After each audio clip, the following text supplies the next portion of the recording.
So just a quick little video today because I have got a few paints left over. I've just completed the pouring challenge with the 3D object using a lovely black, red, silver and white. I've got a little bit of paint left over, so I thought I would do just a little mini swirl on this tile. Got a teeny teeny little cup, so I'm going to layer in a few colours just carefully down the side. Oh, I probably don't want to put black in first because that will end up in the centre. So I'm going to put some white down at the bottom.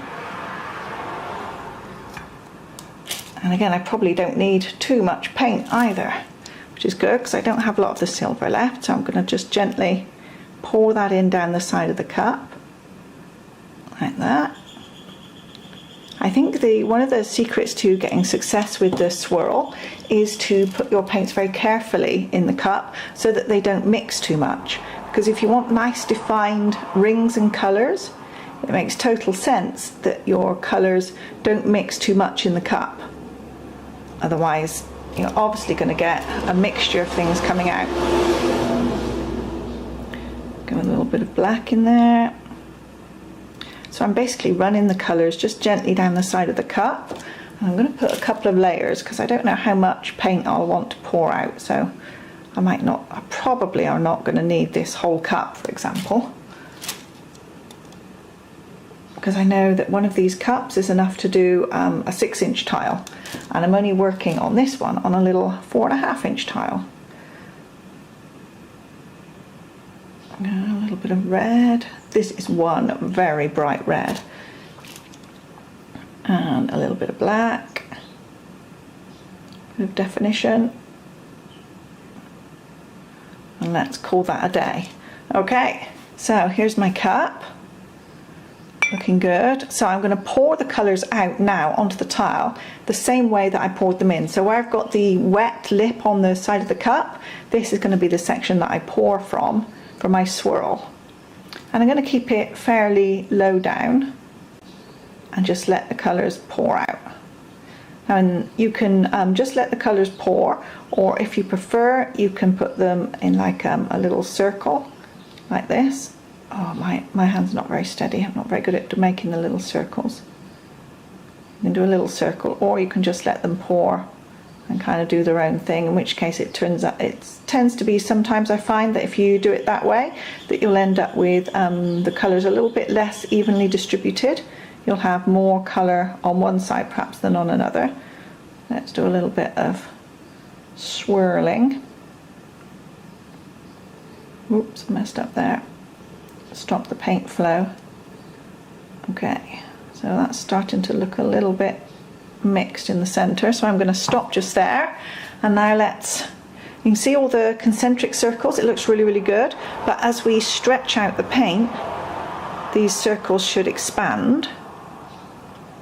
So I'm going to try and keep the shape a little bit, at least to start with, by moving it round in a circle and just expanding it gently out to the sides. There we go. And as you stretch out the paint, the rings in the pour become wider apart, and you get to see the shapes starting to develop. A bit like a tree. You get the tree rings, and some rings of course will be wider than others, depending on how fast the tree was growing that year. But this already kind of looks a little bit like a rose to me. So I want to keep that centre. Sometimes you can decide to pour the centre off and just go with the rings. That looks kind of nice. So I'm going to let it off to one corner now. That's one. And then I'll bring my centre back to the centre of the tile a little bit and let it pour off in the other corner. Because I do want to keep that centre so that I end up hopefully with something that looks a little bit like a flower or a rose.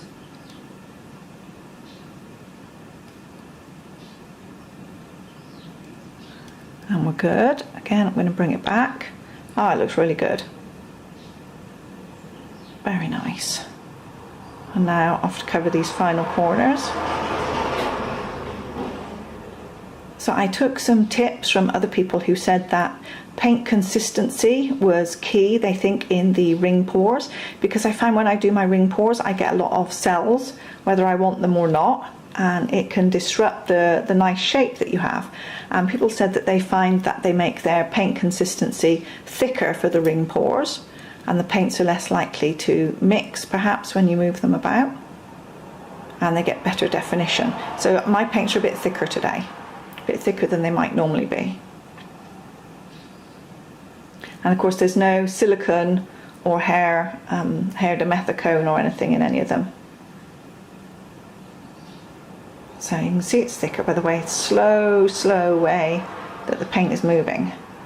We're almost off to that side. Unfortunately, I think it looks a bit less like a rose now, but I'm still liking it. Okay. All sides covered, so now I'm just going to dab my finger round. Oh, nearly lost it. And make sure, so I've got a little patch there that's not covered, but I can just take a little dab of paint, and that is done. Again, a little bit here.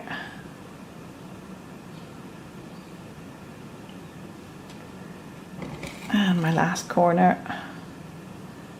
That should be good.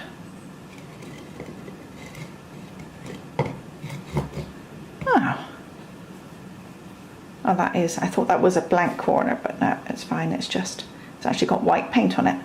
So that looks pretty nice. Just for something done with, you know, quickly with a few leftover paints, I can easily put this aside and use it for a coaster or something, or, you know, if I've got more paints left over I could make a matching set of them, or I can just use it for some practice later on if I want to do some resin or practice some finishes or something on it. So I always like to use up my leftover paints and just pour them on a little tile or a mini canvas or something like that, and they can always make extra gifts. You know, when I sell a painting I can pop a little small extra something inside. So there we go, just a quick ring pour. I think that looks pretty cool. Thank you very much for watching. Hope to see you on the channel again very soon.